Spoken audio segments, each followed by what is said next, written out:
I don't know if you guys had enough time to work on the practice questions yesterday, if I should wait another day before going over those. I don't know, what do you guys think? Do people have questions now, or do you think you might be more likely to have questions tomorrow? Tomorrow, okay. All right, so we'll skip that part for now. Couple of reminders. Your one-page review guides are due on Friday. Also, your test corrections from the previous quiz are due on Friday. And we will have our 1.3 quiz next week. So I will look at your one-pagers and then give them back to you on Monday so that you can use them. I'm not 100% sure which day we're going to do that quiz, but I will tell you it'll be either Monday or Tuesday.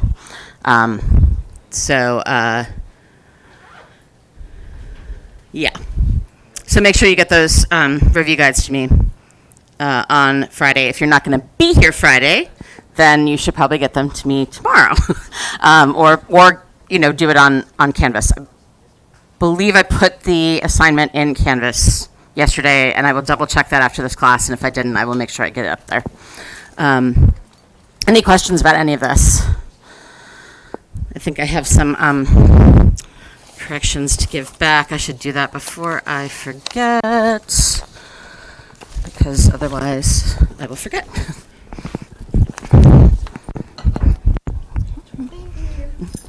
All right. So I'm going to skip over the 1.3 stuff and go to our warm-up. So I wasn't necessarily expecting you to remember all of these things. I just wanted to kind of see what you remember, if you remember anything. We are going to go through all of these again. So we're going to review all of these things plus more in this unit. But I thought it would be fun to see kind of what you remember for now. So let's look at going across the table from left to right. If you think the atomic radius increases, give me a thumbs up. If you think it decreases, give me a thumbs down. Okay. Seeing lots of thumbs down, that is correct. Can anybody tell me why?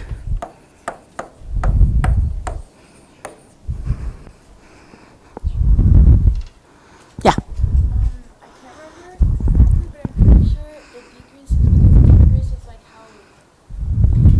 Mm-hmm. And as it's going, as it's reaching 8 valence electrons, the electrons move closer to the neutron or to the nucleus, so it gets smaller instead of bigger. Mm-hmm. Yep. Why do they move closer?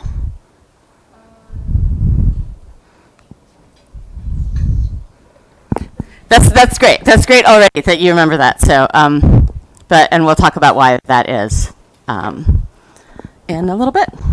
All right, how about ionization energy? Increasing or decreasing? Thumbs up or thumbs down? Okay, yep, good. And electronegativity going across? Yes, good. How about radius going down? Increases or decreases? Why does it increase? Yeah, Scott. More energy levels, yep.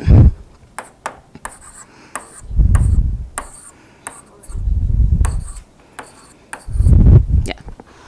How about ionization energy going down? Does it increase or does it decrease? Give me your thumbs up or thumbs down.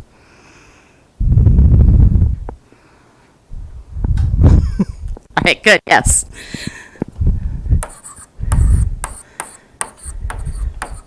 And electronegativity? Also thumbs down, yes, good. And we're going to review why all of those things happen. Hang on to this because you want to use it, to as your own kind of notation for the other things that we're going to add to this. If you like, you can also, if you want, I'm going to talk in a second about using that periodic table that you annotated for the SPDF blocks, and possibly annotating that for some things as well. If you need a fresh paper periodic table, I've got tons of them, so just let me know if that is something that you want, like full size. All right. So yeah, our new unit is going to be about periodicity.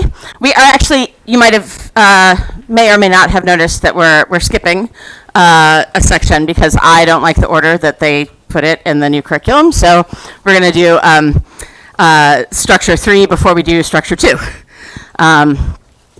And that's because I think it makes more sense to talk about these periodic trends before we talk about bonding, because they're kind of intermeshed. Everything in chemistry you can do in any order.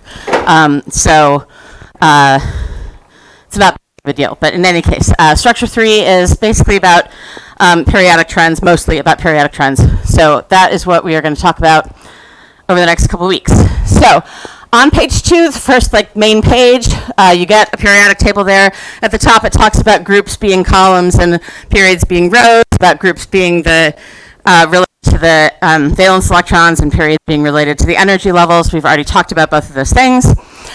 Notice that there are certain families that you should know the names of, and this is something that you could annotate on your paper periodic table if you like.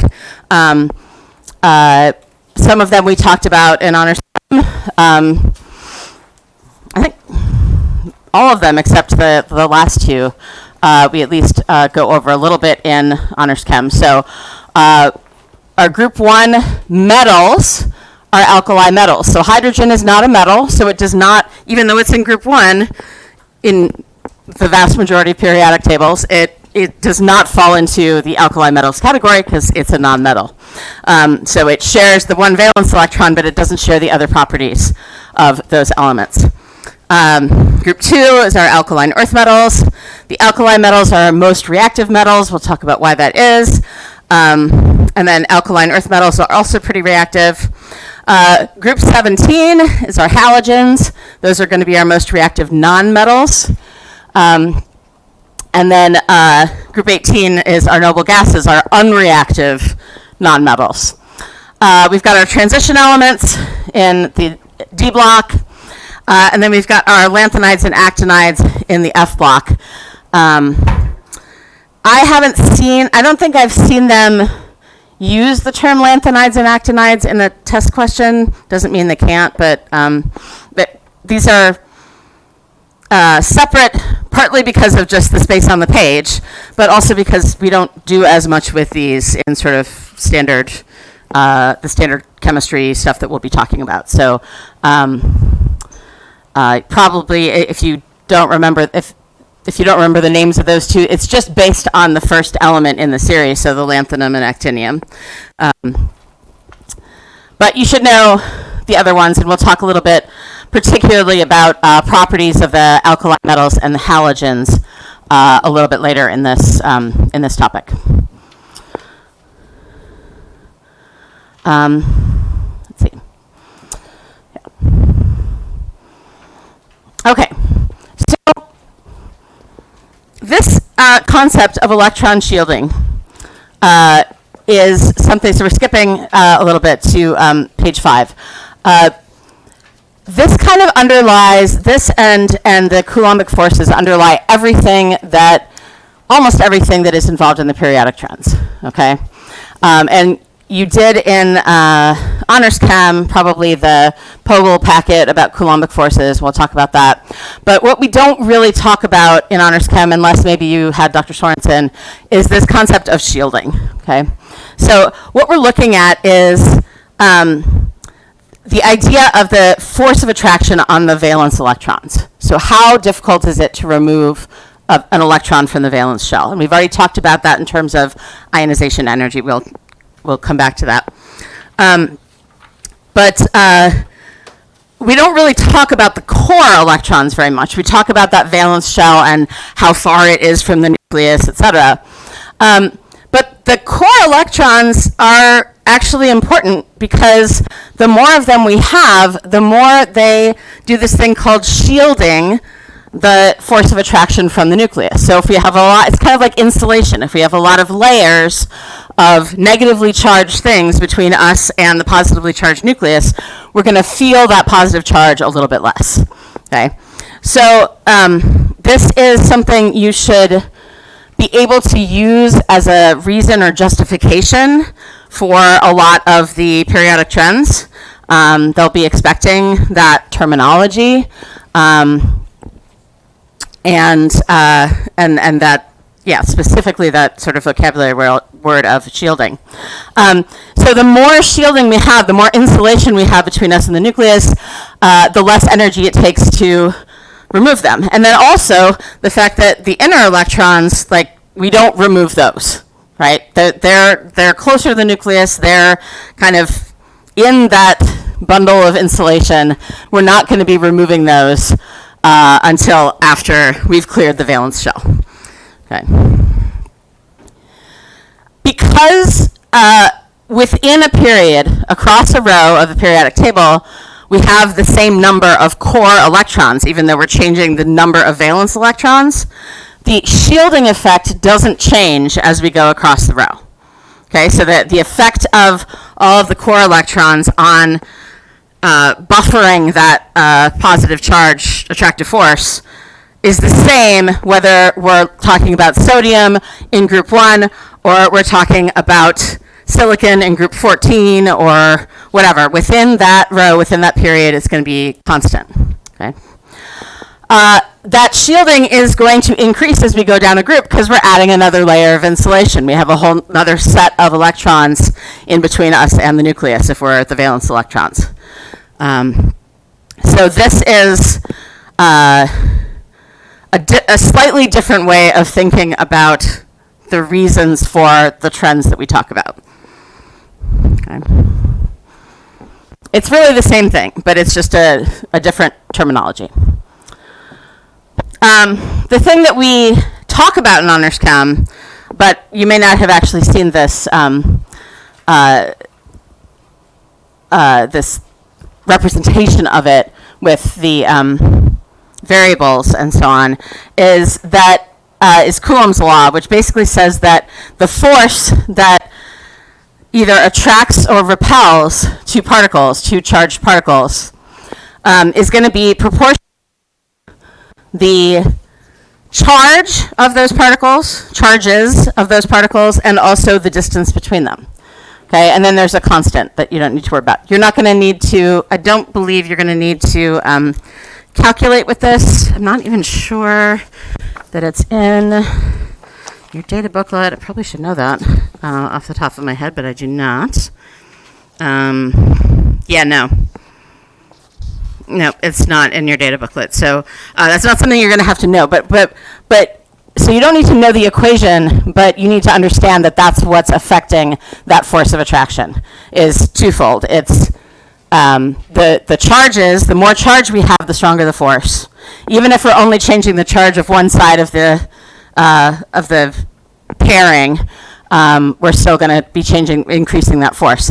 And then it's actually the distance squared is how the formula works. So the distance is actually even more important than the charge as far as determining the force of attraction. Okay, so if we think about this in combination with this idea of shielding, that even given Coulomb's law, we're going to see that shielding effect from those electrons in between the valence shell and the nucleus. That pretty much tells us everything we need to know about these trends. Okay, I'm going to talk through it. Okay. Does that make sense so far? Okay. What kind of goes along with the shielding idea is this idea of effective nuclear charge. Okay, so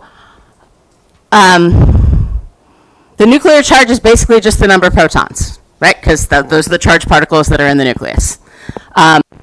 So we can talk about nuclear charge. It's going to increase as we go across the periodic table. It's going to increase as we go down a group in the periodic table. But because of the shielding, we can also talk about this thing called effective nuclear charge. So this is where we deviate a little from the straight-on Coulomb's law that we've been talking about in the past. And there's a lot of ways to talk about effective nuclear charge, but the simplest one and the one that you're required to understand is this concept that we can just, if we just take our number of protons and we subtract by the number of core electrons, not the total number of electrons, but the electrons that are not in the valence shell, that gives us a relative effective nuclear charge. Okay, so shielding electrons, core, not valence.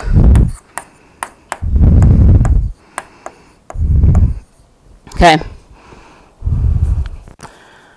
So if we talk about, if we look at the potassium atom, okay, the potassium atom that you see here, it's, if you didn't automatically recognize that this was potassium, which I wouldn't necessarily expect you to, you would hopefully be able to recognize that it's at least in group 1 because it's got one valence electron. But we would basically count up all the electrons in the core underneath it and then subtract those from the atomic number. So our atomic number for potassium is 19.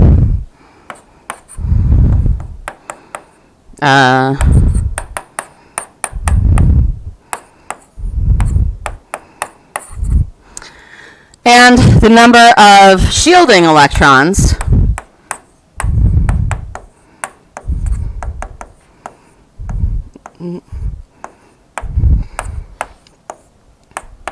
is 18, because all of them except one, the one valence electron, are considered shielding electrons. So we would say that the effective nuclear charge is equal to 19 minus 18 equals 1. Pretty low. Okay? Question? Okay.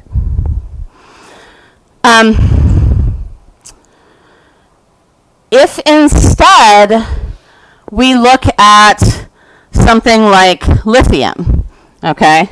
If we look at lithium, also group 1 element, okay? Our atomic number is 3. Our shielding electrons is 2, which means our effective nuclear charge is also 1. Right? So anything in the same group, basically, at least until we get into the past element 20, is going to have the same effective nuclear charge. Question? So who? What? With the highest effective nuclear charge? Yes. Yes, that's correct. Yeah.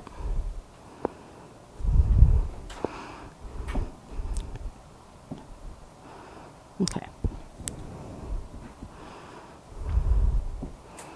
Why does any of this matter? So the reason that these things matter is that like Gabby said, the radius, the atomic radius, the size of the atom or the size of the ion, which we'll talk about also, is really just the distance. It's half the distance between nuclei of bonded atoms. That's how it's usually figured out. But it's essentially the radius of the sphere. And so the stronger the pull from the nucleus, the more we're going to be pulling those electrons, those outer electrons, in a little bit closer. Okay? And also, so we'll be pulling them closer, shrinking our atomic radius. We're going to see as we go across, we're going to be increasing the effective nuclear charge, okay, increasing the force,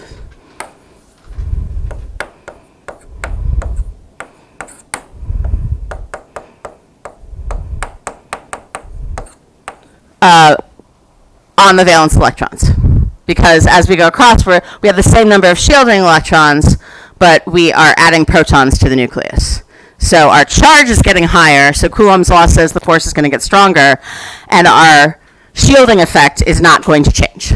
Okay, so that is why our atomic radius decreases, because there is a stronger force of attraction coming from the nucleus, and that pulls those outer electrons in tighter. That's also why ionization energy increases, because the stronger that attractive force, the more energy it takes to pull an electron away. Just like if I have two different magnets here on the board, one of them is sort of your bog standard Staples magnet set magnet, and one of them is a neodymium magnet, even if we allow for the fact that this is physically harder to pull off, which I'm having trouble with right now. I'll do it with two. This is going to be a lot harder to pull off the board than the weaker magnet. That's just how it works. So magnetism and Coulombic force and magnetism and charge are not the same thing, but they act very similarly in that regard. So you can sort of use it as a way to a sort of a theoretical model, but just be aware that it is not exactly the same thing. And we will talk a little bit about what makes things magnetic later. So we're seeing this increase in the force of attraction. As we go down a group, we're seeing an increase in shielding, right? So we're seeing, because we have more energy levels, we're seeing increase in shielding electrons, and therefore a decrease in force of attraction.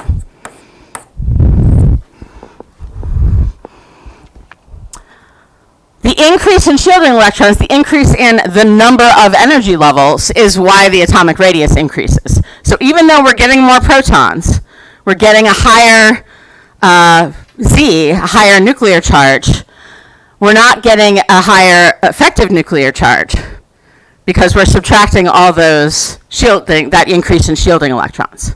Okay? The atomic radius is still going to increase because we have to put those electrons in the next energy level somewhere, and they're going to go outside of the ones that we already have, making the outside further away. But we're not going to see the same force effects that we see going across, because we're actually increasing shielding. And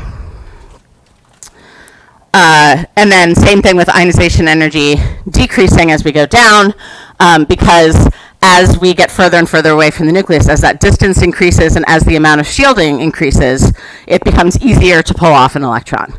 That magnet becomes farther away from the thing it's attracted to, and it becomes easier to remove, so it takes less force. Okay. Hello. So that pretty much, the Coulomb's law and the concept of electron shielding, like I said, explain kind of all of these effects.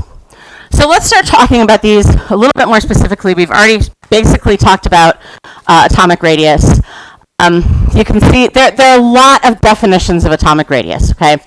Because depending on what kind of substance we have, if it's metal or non-metal, what kind of bonding there is, etc., you're going to have slightly different ways of trying to measure it. Now remember that we draw these circles as if they have an envelope on the outside, like it's a bouncy ball or something that we can actually measure the distance, cut it in half and measure the distance from the center to the outside. But the electrons don't live in actual orbits, defined orbits going around the nucleus. So there's a fuzzy cloud there. How do you decide where the end of the fuzzy cloud is? So taking one atom in isolation and saying, here's the radius, is very difficult to measure. How do you decide where to stop your measurement? So typically what folks do is look at, if we stick two atoms together, what's the difference between the nuclei, which we can actually measure with very specialized techniques.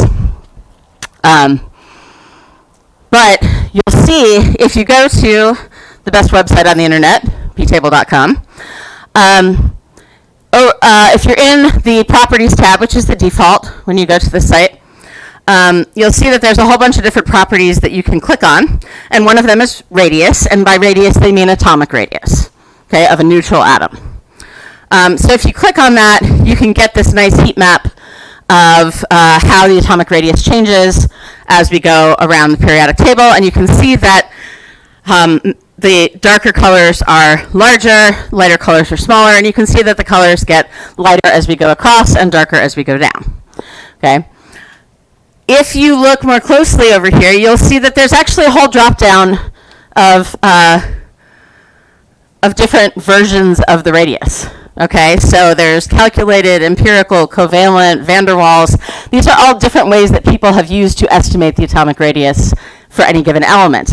And also that's, even for any given element, there could be changes depending on what you're measuring it when it's bonded to something. So if it's a diatomic molecular, nonmetal, that might have a slightly different, you might get a slightly different picture than if it's in an ionic lattice structure.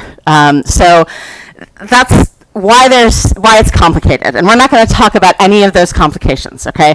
We're going to use the definition that's in there, and that's going to be the definition that you're going to be asked to use and understand, okay?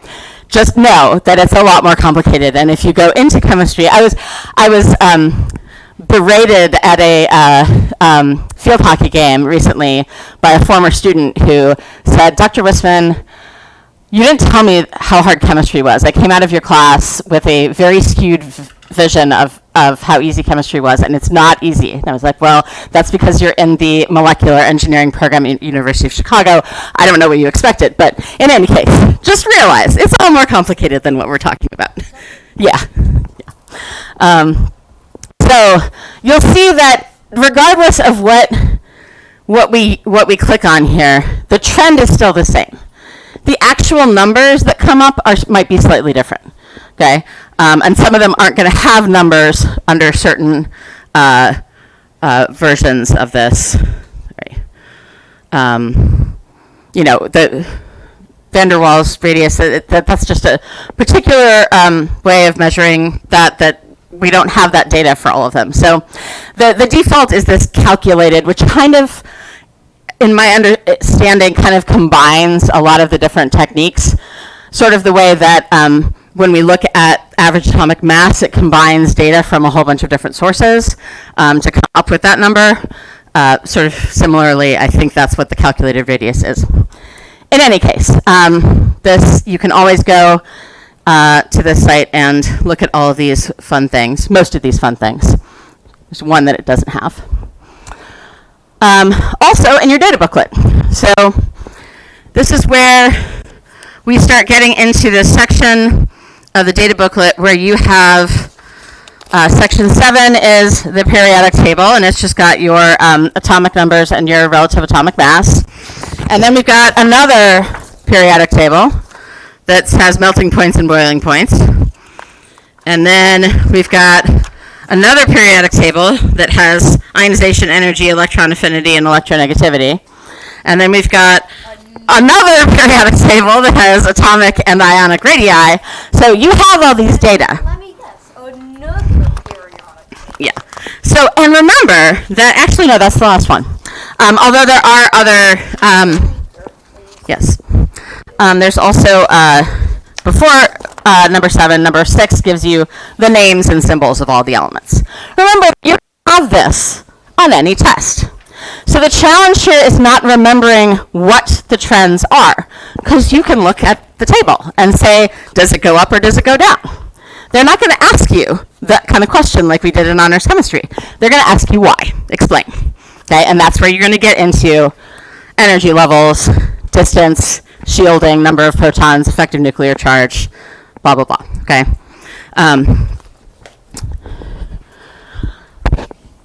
So decrease across period, talked about that already. And that is because we are adding electrons to the same energy level, so shielding remains constant, but the nuclear charge increases. And then trend down a group, we see this increase because the number of occupied levels increases. And so that's going to be both, like, the electrons themselves are taking up more space, and also those outer ones are not being pulled in as tightly. So it's kind of a, multiple things happening here at the same time. Yeah. And I think that, oh no, we have 8:30. I'm really struggling with the new morning schedule this year. Okay. I'm skipping around a little bit here for a reason. I want you to look at page 8. It's at 7 and 8. You can have them both open at the same time, same idea if it's helpful. But I want us to look at page 8 because the next thing we're going to talk about is ionic radius. So this is not something we talk about in honors chem. And when we talk about ionic radius, we're talking about the radius of the typical ion for that element. Okay, so like ionization energy, where we can talk about first, second, third, fourth, it is saying when this element forms its standard ion, then what is going to be the radius of that ion? Okay, because that's what we see in compounds. That's what we can actually look at. In an ionic compound, you're not seeing the neutral atom. You're not seeing the actual atomic radius. You're really seeing the ionic radius if you're measuring between nuclei in that situation, right? So, so we need to know about the ionic radius as well. And it's going to be different depending on whether we're talking about a positive ion or a negative ion.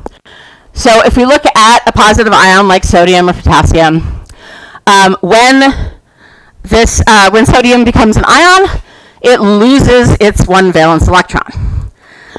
It is now smaller because it doesn't have that third energy level occupied anymore. It only has 2 occupied energy levels. So just the fact of losing the valence electrons means it gets smaller. Okay? So we have fewer occupied energy levels, and we now have an imbalance between protons and electrons. So there's a little bit of an increase in that Coulombic force coming from the nucleus on the remaining, the electrons in that second energy level.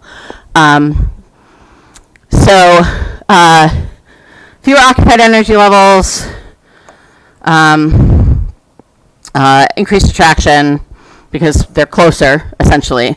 So that gives us positive ions that are smaller. Okay. Negative ions are actually going to be bigger than their parent atom. Okay, so if I have a chlorine atom and I give it an electron and make it a chloride ion, I'd have the same number of occupied energy levels, so I'm not losing an energy level anymore. I'm not gaining a level. However,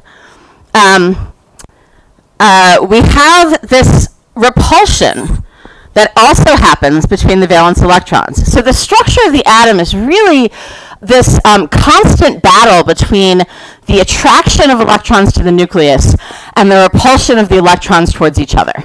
They want to be as close to the nucleus as they can. They want to be as far away from each other as they can. The attractive force is a little stronger because, especially anything bigger than hydrogen, we've got more charge in the nucleus. So that's going to be more force on any given electron. But as we add more electrons, we're also getting more repulsion. Okay, and that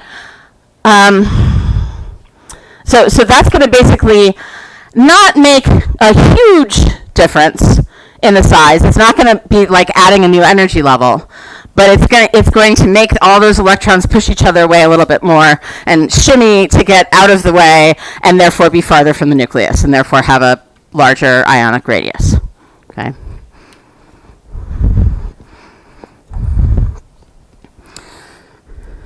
So we have decreased attraction in the sense of having more electrons and protons. I'm not sure I love that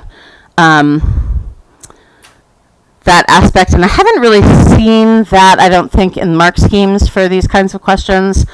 I would focus on the repulsion between the valence electrons as an explanation for this. Okay.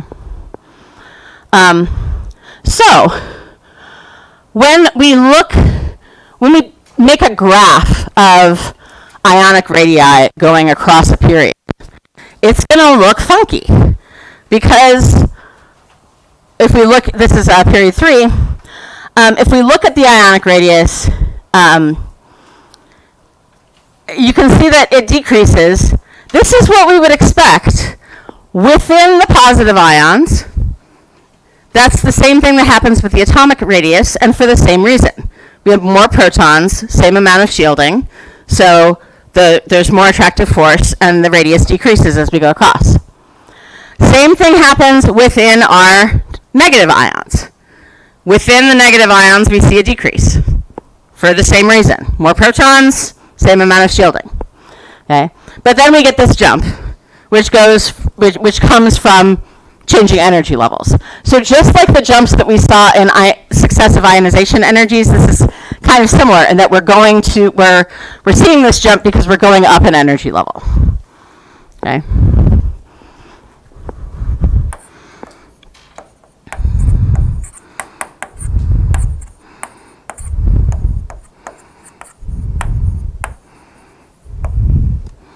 Okay. So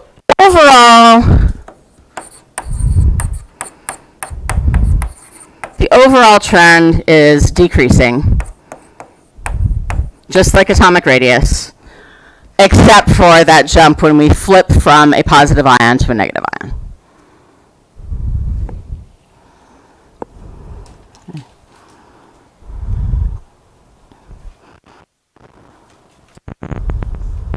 And note they've put silicon here as +4 or 4+, and it can do that. It does that more often than it does 4-. I'm not exactly sure why that is, but I see compounds with it in the positive version more often. Can I move from this? This is not in your booklet. I'll post these slides, but this is my favorite radius chart. There's various versions of this that you'll find online. And what it shows you is the atomic and ionic radii of the elements in the main groups. So you can see that for our positive, first of all, if you just look at the gray hemispheres, that's the atomic radius. And you can see that it's getting smaller and smaller and smaller as we go across. And you can see that with the black numbers. The ionic radius is smaller than the atomic radius for the positive ions and larger for the negative ions. Okay? Within that, you still see this decline here, and you see this decline here. Okay? So this is I like this visual because it makes you realize that there are these jumps based on the energy levels, but there's also this overall trend. Okay? And I think I'm going to stop there. Take some time to take a look at those practice questions you got yesterday. Was anybody not here? Did anybody not get the practice questions? I'll answer questions on those first. The answer key is already posted in Canvas, so check your answers and then let me know what questions you have about those.